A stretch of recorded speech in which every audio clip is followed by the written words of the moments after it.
Halo, halo, halo. Selamat pagi, siang, sore, malam, guru cerdas. Ya, ketemu lagi bareng guru gawah di sini.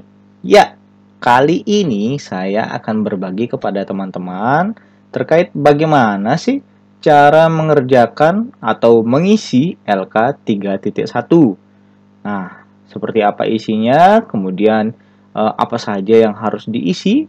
Langsung aja kita cek ke LK-nya ya. Langsung aja kita buka Word ya. Di sini saya langsung aja membuat. Namun perlu diketahui ya, LK 3.1 itu apa sih? LK 3.1 itu adalah sebuah lembar kerja yang menyusun isinya ya, menyusun best practice. Apa sih best practice itu? Best practice itu adalah cerita praktik baik ya.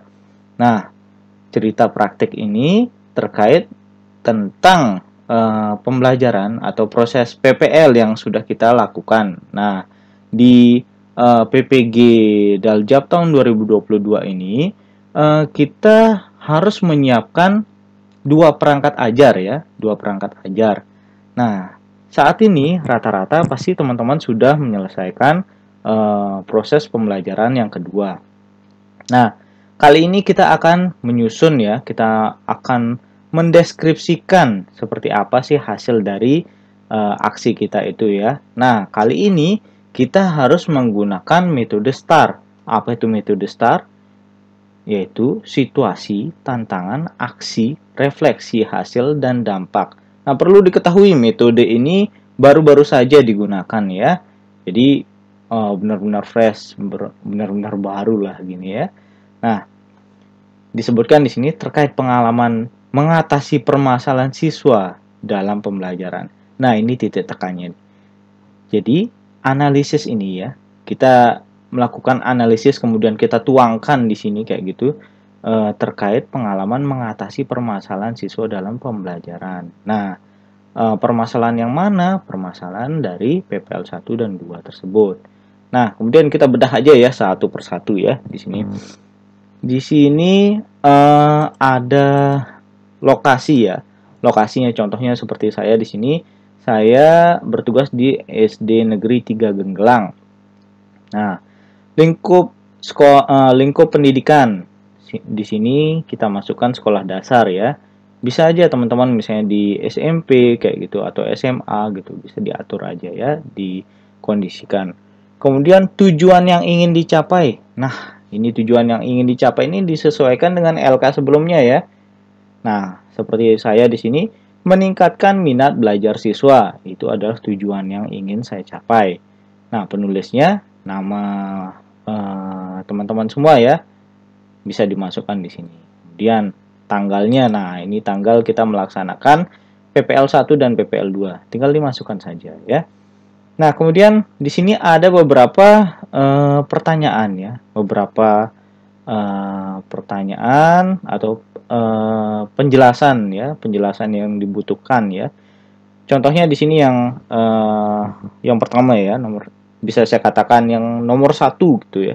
Diberikan situasi ya, kondisi yang menjadi latar belakang masalah. Mengapa praktik ini penting untuk dibagikan? Apa yang menjadi peran dan tanggung jawab Anda dalam praktek ini? Nah, di sini kita harus menjelaskan dulu latar belakangnya bagaimana. Latar belakang dari permasalahan kita. Jadi, teman-teman semua pasti sudah membuat LK 1.1 sampai LK 1.3 ya. Nah, bahkan sampai LK 2.1, 2.2 juga ya. Ini berkaitan dengan permasalahan ya, identifikasi permasalahan yang kita lakukan di sekolah kita dan khususnya di kelas kita ya. Nah, di sini saya menjelaskan di sini Kabupaten Lombok Utara telah mengalami jam belajar setengah hari selama 3 tahun ya, sejak bencana gempa hingga COVID-19.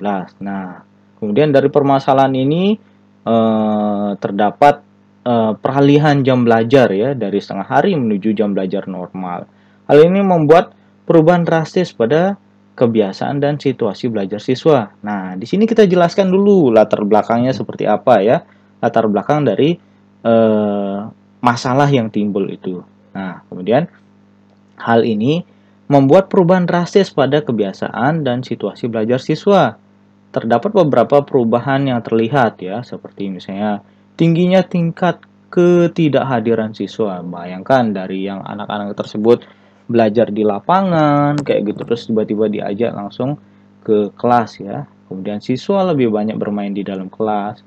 Siswa tidak percaya diri saat diajak berkomunikasi oleh guru, siswa tidak nyaman berlama-lama di dalam kelas, ingin cepat pulang saat berada di jam sekolah. Nah, hal ini diperburuk oleh rendahnya kemampuan guru dalam menggunakan pendekatan, model, dan media ajar yang sesuai, inovatif, dan menyenangkan di dalam pembelajaran. Nah, ini dijelaskan ya, latar belakangnya kayak gitu. Dan apa yang menjadi peran tanggung jawab kita di sini kayak gitu ya. Nah, kemudian tantangan ya, di sini yang kedua tantangan. Apa saja yang menjadi tantangan untuk mencapai tujuan tersebut? Siapa saja yang terlibat? Nah, di sini kita harus jelaskan tantangan dari segala sisi. Nah, kalau saya di sini dari sisi siswa, kemudian dari sisi dari sisi internal ya, dari internal sekolah.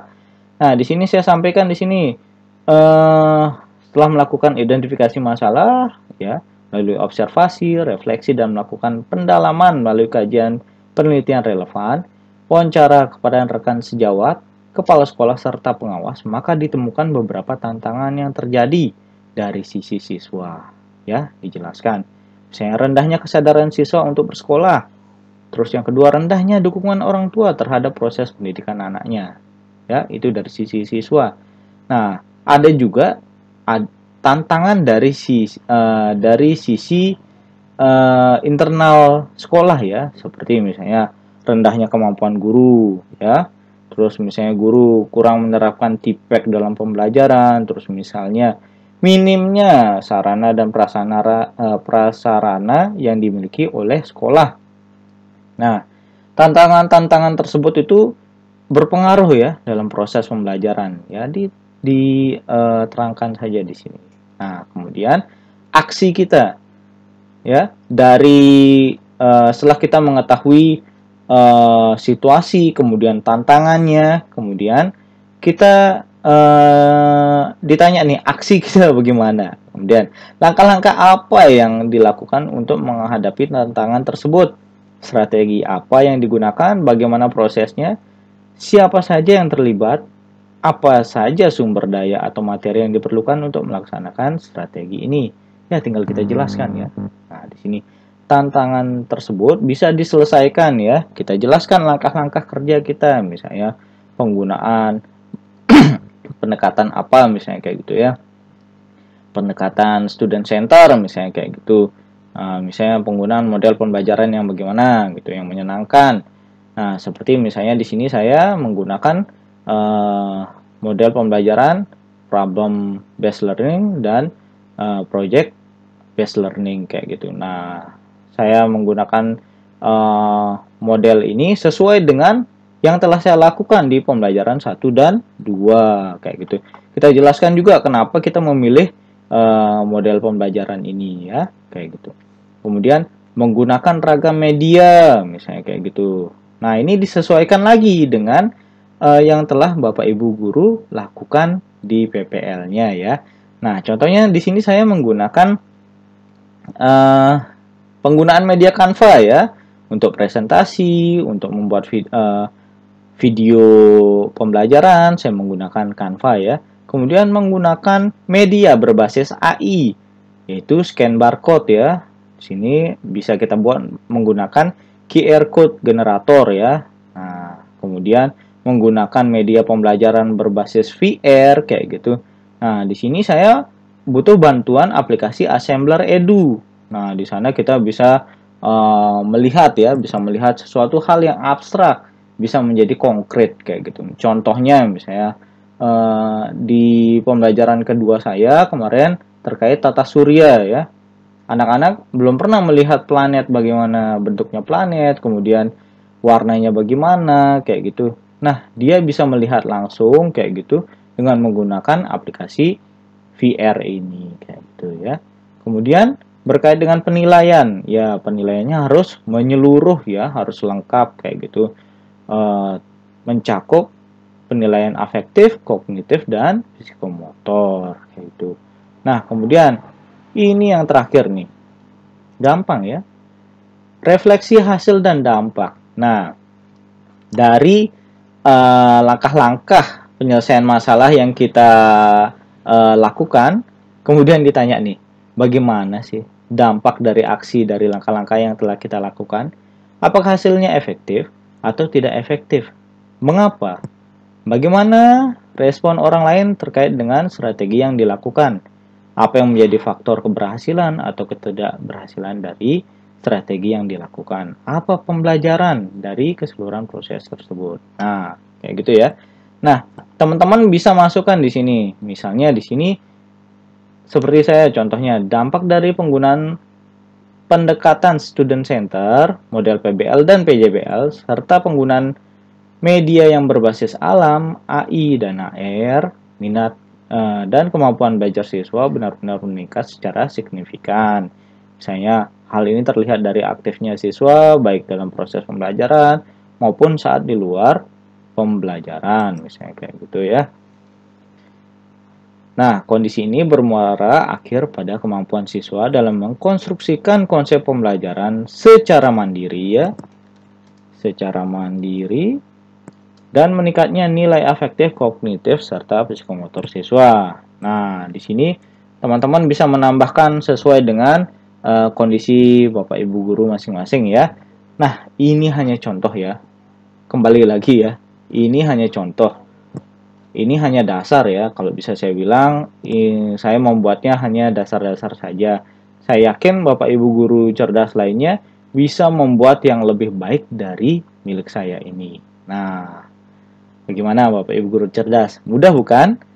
Saya harap teman-teman semua, Bapak Ibu guru cerdas bisa sukses dan bisa melaksanakan proses PPL dengan baik dan langsung menuju ke persiapan UKIN.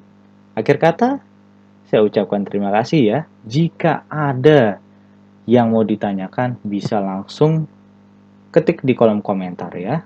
Dan jangan lupa, apabila video ini bermanfaat, bisa langsung di-share ke teman-teman ya. Jangan sampai lupa. Sampai jumpa. Terima kasih.